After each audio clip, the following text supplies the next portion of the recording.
바울 사도는 이전에 예수님이 어떤 분인지를 우리에게 분명히 말씀해 주었습니다.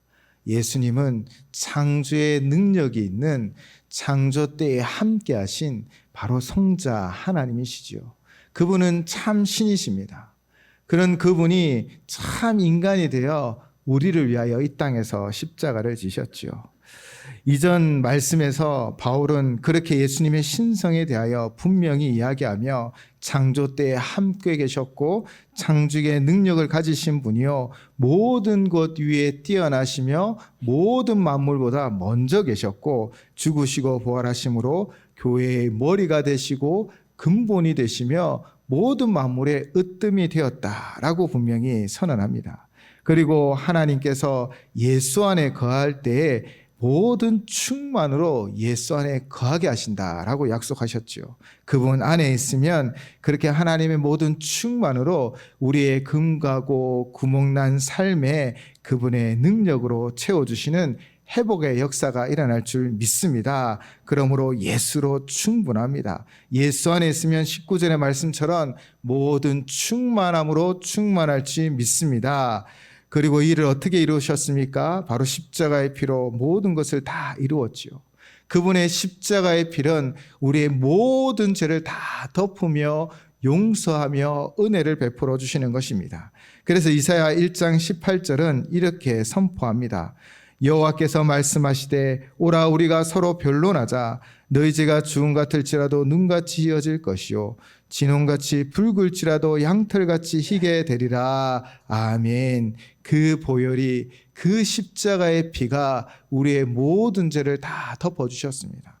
인류의 모든 죄를 다 덮어주셨습니다. 그래서 바울은 1장 13절 14절로 이미 이렇게 선언한 바 있지요. 그가 우리를 흑암의 권세에서 건져내사 그의 사랑의 아들의 나라로 옮기셨으니 그 아들 안에서 우리가 속량 곧 제사함을 얻었도다. 아멘. 그 안에서 예수님 안에서 우리는 속량 곧 제사함을 받았습니다. 그래서 우리는 하늘나라의 시민권을 가지고 또 하늘나라의 상속자가 되어 이 땅 가운데 살아가는 것이지요.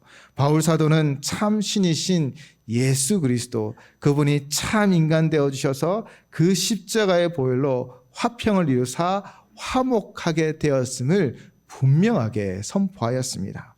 바로 1장 20절 말씀이지요. 그의 십자가의 피로 화평을 이루사 만물 곧 땅에 있는 것이나 하늘에 있는 것들이 그로 말미암아 자기와 화목되게 하기를 기뻐하심이라. 아멘. 그분의 십자가 보혈로 화평을 이루셨습니다. 만물이 십자가의 보혈로 하나님과 화목되게 되었다라는 것이지요. 이 일을 하나님이 기뻐하십니다. 화목은 혼자 화목한 것을 말하는 것이 아니죠. 화목은 상대가 있습니다. 나가 있고 너가 있습니다. 우리가 화목한 것이지요. 창조주와 죄로 타락한 피조물이 화목을 이루어 기쁨을 누리는 것입니다. 그 이유가 무엇입니까? 하나님이 기뻐하시기 때문이죠. 이렇게 예수 그리스도의 보혈로 참 신이시오 참 인간이신 예수님 때문에 우리는 하나님께 화목하게 되었습니다. 그래서 주 안에서 화목된 우리인 것이지요. 그렇다면 우리는 어떤 삶을 살아가야 합니까? 오늘 바울은 21절, 22절, 23절을 통하여 우리의 삶에 대하여 말하고 있습니다. 먼저 21절 우리 한 목소리로 함께 봉독하겠습니다. 전에 악한 행실로 멀리 떠나 마음으로 원수가 되었던 너희를. 아멘. 예수님이 없는 삶은 어떤 삶이었습니까? 바울 사도는 디도서 3장 3절로 이렇게 말하고 있습니다. 우리도 전에는 어리석은 자요, 순종하지 아니한 자요, 속은 자요, 여러 가지 정욕과 행락에 종노릇한 자요, 악독과 투기를 일삼은 자요, 가증스러운 자요, 피차 미워하는 자였으나 무엇을 이야기하고 있습니까? 예수님이 없는 삶을 살아가는 삶의 모습이 이렇다라는 것입니다. 어리석고 불순종하고 마귀에게 속아 지내고 정욕과 행락에 종이 되어 살아가지만 참 만족을 누리지 못하는 것입니다. 세상 만족을 위하여 악독과 투기를 일삼지만 늘 깨진 항아리처럼 채울 수 없는 욕망 가운데 사로잡혀 살아가는 인생이 바로 예수 없는 삶을 살아가는 것입니다. 그래서 하나님 앞에 죄로 말미암아 가증스러운 자요 미움을 당하는 자였다라는 것입니다.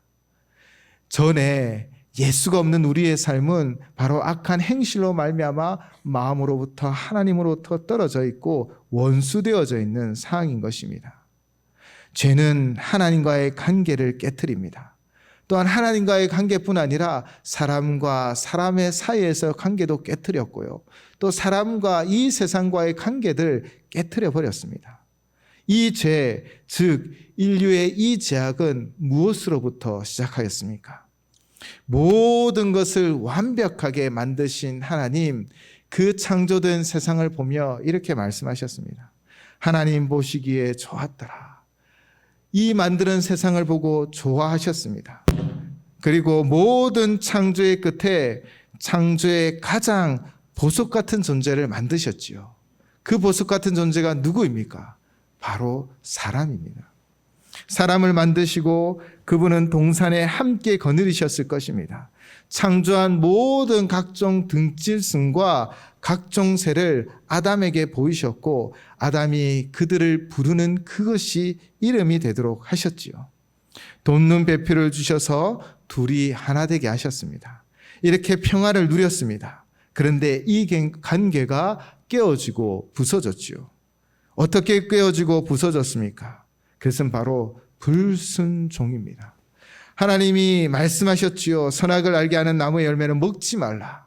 그러나 결국 아담은 불순종하여 그 악한 행실로 말미암아 하나님께 멀리 떠나 마음으로 원수가 되어져 버렸고 하나님이 찾으실 때 숨어 버렸습니다. 그렇게 관계가 끊어져 버린 것이죠. 그는 또한 하나님 앞에 남탓을 합니다. 뼈 중에 뼈요 살 중에 살이라고 그렇게 고백했던 하와를 향하여 하나님 주신 저 여자가 먹으라 하여 먹었습니다 라고 자신의 죄를 고백하는 게 아니라 남 탓을 하며 미워하고 정죄하였지요. 이처럼 악한 행실은 세상의 죄만을 말하는 것이 아닙니다. 세상이 말하는 죄뿐 아니라 성경에서 말하는 진정한 악한 행실은 바로 하나님 앞에 불순종하는 우리의 모습인 것입니다.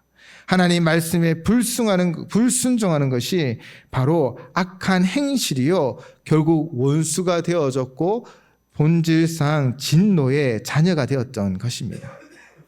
우리는 이처럼 본질상 진노의 자녀였습니다. 그래서 우리는 스스로를 구원할 수도 없고 스스로는 그 영혼 형벌로부터 벗어날 수 없습니다. 원수와 같은 상황이었지요. 평안은 깨어지고 채울 수 없는 욕망에 사로잡혀 그 욕망을 채우려고 악덕과 시기와 질투가 가득하여 허덕이는 삶을 살아가는 것.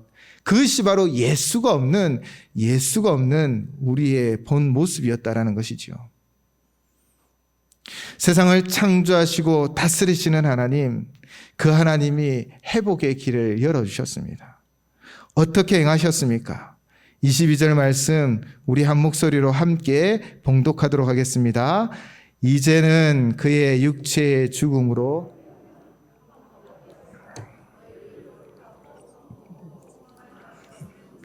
그 앞에 세우고자 하셨으니 아멘. 바울 사도는 이제는 이라고 시작하고 있습니다.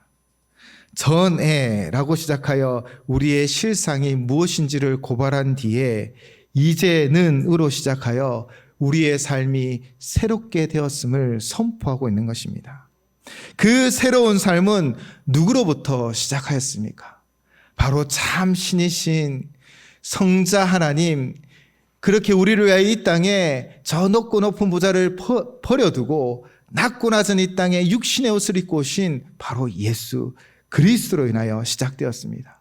예수 그리스도의 그 십자가 사건으로부터 시작되었다라는 것입니다. 바울은 분명하게 선언합니다. 그의 육체의 죽음으로 말미암아 우리가 구원을 얻었다라는 것입니다. 이전에도 말씀드렸듯 골로새 교회는 많은 이단들이 성도들을 유혹하여 예수님의 신성 또 인성을 부인하게 하고 고상한 지식, 진리가 우리를 구원으로 인도한다라는 거짓 이야기들을 퍼뜨리며 유혹하고 있었습니다. 영지주의자들은 가연설을 말하였는데요. 신적 존재인 예수는 잠시 인간의 몸을 빌어 그 안에 거하였을 뿐 본질적으로는 인간의 육신을 입지 않았고 따라서 죽지도 않았다라고 가르치는 것입니다. 그러나 주님은 그 십자가상에서 인간이 느끼는 고통과 고초를 당하셨습니다. 그분은 목마르셨고 결국에는 어찌하여 나를 버리십니까? 라고 고백할 만큼 아픔과 고난과 고통을 그렇게 우리의 모든 죄값을 대신하여 치르셨다는 것이지요. 그분은 실제로 고난과 고통, 그 몸의 아픔, 즉 육체에 죽으셨습니다. 육체의 죽음으로 말미암아 바로 하나님의 공의를 이루어 가셨던 것입니다. 그렇게 주님의 사건으로 원수가 되었던 우리가 어떻게 되었습니까? 화목해 되었습니다. 화평을 이루어 하나님과 화목해 되었지요. 그렇게 하나님의 자녀가 되었고 하나님은 우리와 함께하여 주시는 것입니다. 여러분, 어둡고 컴컴한 길을 걸어갈 때 혹시 무서운 적 있지 않으셨습니까? 무엇이 제일 그렇게 어둡고 컴컴한 길에 무서우십니까? 저는 어릴 적에 이 어둡고 컴컴한 길을 갈 때마다 이 뭔가 무서운 존재가 나타나서 나를 어떻게 할까봐 두려워하였죠. 특히 지금은 전설이 되었지만 이 전설의 고향이라는 그 프로그램만 보면 그날 저녁은 너무 힘들었습니다. 어두컴컴한 날에 저희는 이제 실내에 화장실이 없어서 좀 걸어가야 됐거든요. 그러면 밤이 되면 형 누나를 깨워보지만 아무 미동도 없습니다. 결국 큰 마음 먹고 화장실을 갔다 오지요. 나중에는 어머니가 그래서 그런지 요강을 또 놔두셨더라고요. 어쨌든 생각해보면 그렇게 무서웠습니다. 그런데 친구가 더 무서운 게 있다라고 말을 하더라고요. 어두컴컴한 밤에 더 무서운 것은 무엇일까요? 사람이라고 합니다. 사람이 가장 무섭다라고 이야기하더라고요. 생각해보니 그런 것 같아요. 우리가 컴컴하고 어두운 그 길을 걸어갈 때 정말 누군가 사람이 그냥 서 있으면 그냥 마음이 콩캉콩캉 할 때가 있었습니다. 그런데 여러분, 만약 우리가 마동석 씨와 함께 걸어간다면, 친구가 되어지고 또 형제가 되어지면 여러분 한번 생각해 보십시오.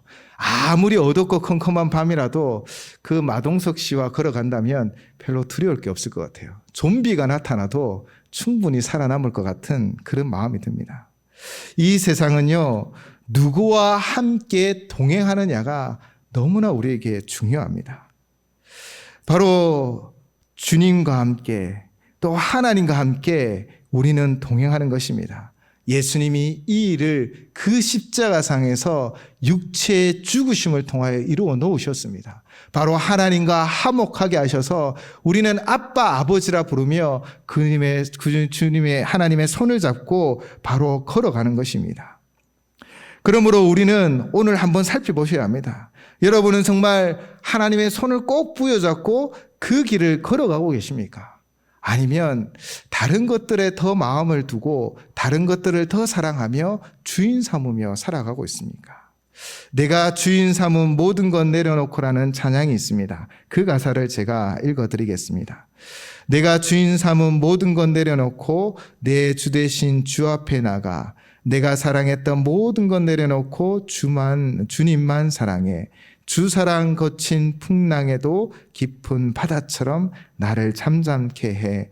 주 사랑 내 영혼의 반석 그 사랑 위에 서리. 아멘. 지금 이 시간 여러분 한번 곰곰이 생각해 보십시오. 여러분은 누구와 여러분의 인생길을 동행하고 있습니까? 누구의 손을 꼭 부여잡고 있습니까? 무엇을 더 의지하고 있습니까? 예수님이 이미 화목케 하셨습니다. 하나님이 우리의 아버지가 되어주셨습니다. 그래서 그분을 인하여 우리는요, 담대하게 또 당당하게 겁 없이 이 길을 걸어갈 수 있지만, 우리가 만약 지금 다른 것들을 의지하고 있다면 그것이 우리를 영원히 지켜줄 수 없습니다. 세상의 모든 것들은 다 있다가도 없는 것입니다. 오직 영원하신 하나님, 그분만이 우리를 온전히 인도하여 주실 수 있고 영혼으로 인도하여 주시는 것입니다. 바로 예수 그리스도의 그 보혈의 피로 말미암아 구원받은 우리가 하나님과 화목해 되므로, 하나님이 아버지가 되어 우리를 끝까지 책임져 주시고 끝까지 인도하여 주실 줄을 믿습니다. 우리가 그렇게 하나님을 의지하는 삶 가운데 나아갈 때 거친 풍랑 속에도 깊은 바다처럼 평안할 것이고 반석 위에 든든히 서갈 수 있을 줄을 믿습니다. 우리는 지금 하나님과 한 가족 되어 화목되었습니다. 그뿐 아니라 우리를 거룩하고 흠없고 책망할 것이 없는 자로 만드신다라고 설명하고 있습니다. 어떻게 이 일이 가능합니까? 원죄가 있는 우리, 죄 있는 우리는 아무도 하나님의 영광에 이르지 못합니다. 모두가 다 죄로 말미암아 죽을 수밖에 없었습니다. 그러나 바울은 계속해서 우리에게 이야기하고 있습니다. 오직 예수 그리스도, 참 신이신 주님이 이 땅에서 육체의 죽음, 인간으로 오셔서 십자가를 지심으로 우리를 구원하였다고요. 우리를 거룩해 하고 흠없게 하고 책망할 것이 없는 자로 만들었다라는 것입니다. 바로 예수 그리스도의 보혈로 말미암아 우리는 의롭다 부름을 받은 것이지요. 예수 그리스도의 그 피는 모든 것을 이루었습니다. 그분의 십자가 보혈은 우리의 모든 죄를 다 덮어버렸죠. 양털같이 희게 하였다는 것입니다.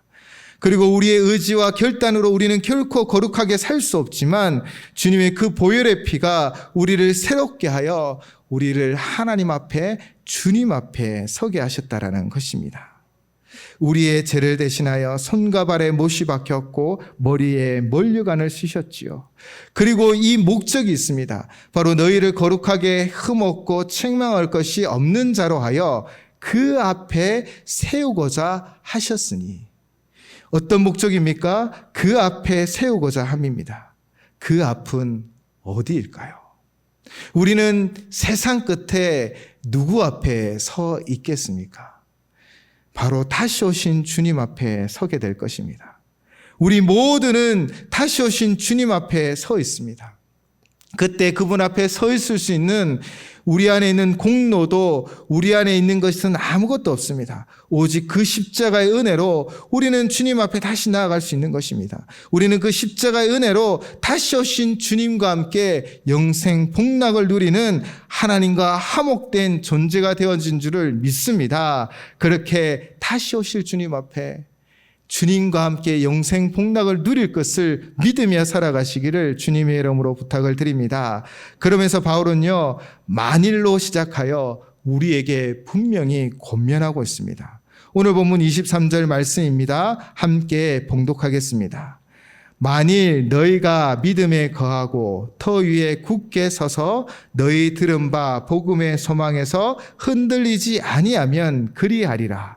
이 복음은 천하 만민에게 전파된 바요 나 바울은 이 복음의 일꾼이 되었노라. 아멘. 31절, 32절, 33절의 바울 사도는 전에, 이제는, 만약이라는 말씀으로, 단어로 시작하고 있습니다. 이는 바로 우리의 과거와 현재와 미래를 이야기하는 것이지요. 만일 우리가 앞으로 우리의 삶이 믿음 안에 거하고 터 위에 굳게 서서 너희 들은 바 복음의 소망에 흔들리지 아니하면 우리가 주님 앞에 서서 그분의 그 은혜를 누릴 것입니다. 전에는 우리가 예수 없는 삶이라 하나님과 원수되어 참 평안을 누리지 못하고 세상의 무거운 짐에 짓눌러 살아가는 삶이었습니다. 이제는 예수로 말미암아 우리는 화목하게 되었고 그 십자가 보혈로 우리는 의롭다함을 받았고 그렇게 다시 오시는 주님 앞에 설 수 있게 되었습니다. 그러므로 우리는 이제 우리의 믿음으로 이 세상을 살아가셔야 됩니다. 만일 그렇게 살아가면 주님 앞에 당당히 서갈 수 있을 것입니다. 그리고 무엇을 이야기하고 있습니까? 첫째는요, 믿음에 거해야 한다고 바울은 우리에게 말하고 있습니다. 어떤 믿음에 거하여 하셔야 합니까? 예수 그리스도만이 우리의 길이요 진리요 생명 되신다라는 그 믿음 가운데, 그 확신 가운데 분명히 서시는 우리 모든 성도님들 되시기를 주님의 이름으로 부탁을 드립니다. 예수님만이 길이요 진리요 생명입니다. 그분을 통해서만 하나님께 나아갈 수 있습니다. 그분을 통해서만 예배된 그 나라에 들어갈 수 있습니다. 또 예수님이 무엇을 이야기하셨습니까? 나는 선한 목자다라고 우리에게 분명히 가르쳐 주셨습니다. 삭구는요, 이리가 나타나고 맹수가 나타나면 자기 한 목숨 살려고 도망가 버립니다. 그러나 선한 목자는 끝까지 우리를 지켜주십니다. 양들의 모습은 어떠합니까? 때로는 그 목자의 음성을 듣지 않아서 속썩이는 양들도 많습니다. 그러나 선한 목자는요, 결코 포기하지 않습니까? 한 마리 잃어버린 양을 반드시 찾아와 그 어깨에 메고 돌아와 잔치를 여시는 분이 선한 목자 되신 우리 주님이십니다.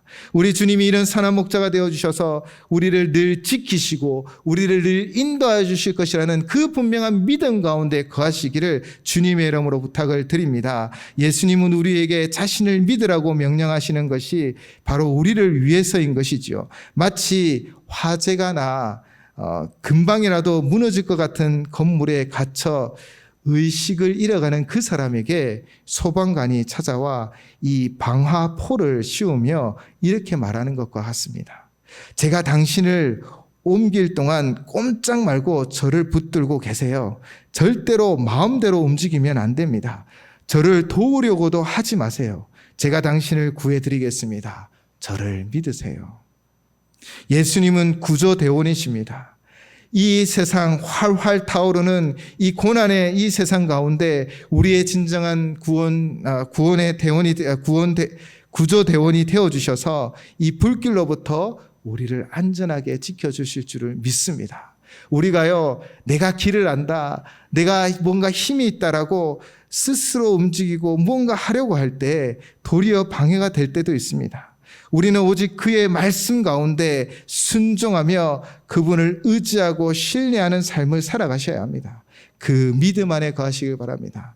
요한복음 10장 11절은 우리에게 이렇게 말하고 있습니다. 도둑이 오는 것은 도둑질하고 죽이고 멸망시키려는 것뿐이요 내가 온 것은 양으로 생명을 얻게 하고 더 풍성히 얻게 하려 하는 것이라. 아멘. 이 일을 위하여 예수님이 오셨습니다. 예수님은 우리에게 풍성한 생명을 주십니다. 그러므로 우리가 해야 할 일은 단 하나입니다.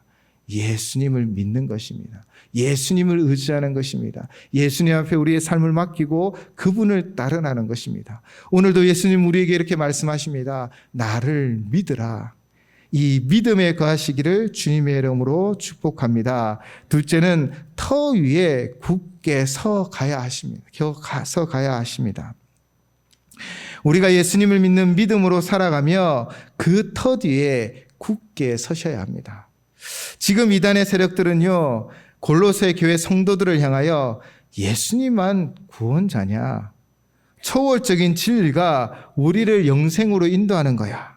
믿음으로만 안 돼. 율법을 다 지키고 할례를 받아야 해. 라고 하며 흔들고 있습니다. 이 흔들림 속에 우리는 터 위에 굳게 서야 합니다. 하나님 말씀을 부여잡고 그 말씀으로 말미암아 서 가셔야 하는 것입니다. 그래서 예수님도 이렇게 우리에게 말씀하셨습니다. 마태복음 7장 24절에서 27절 말씀입니다.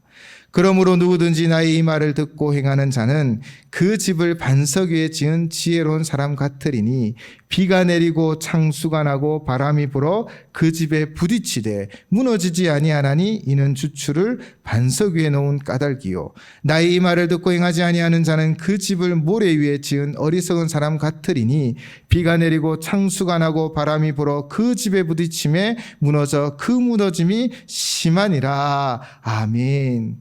예수님이 말하는 나의 이 말은 무엇입니까? 마태복음 5장부터 7절까지 산상수훈의 그 말씀이죠. 또 더 넓게 말은 바로 하나님 말씀 성경입니다.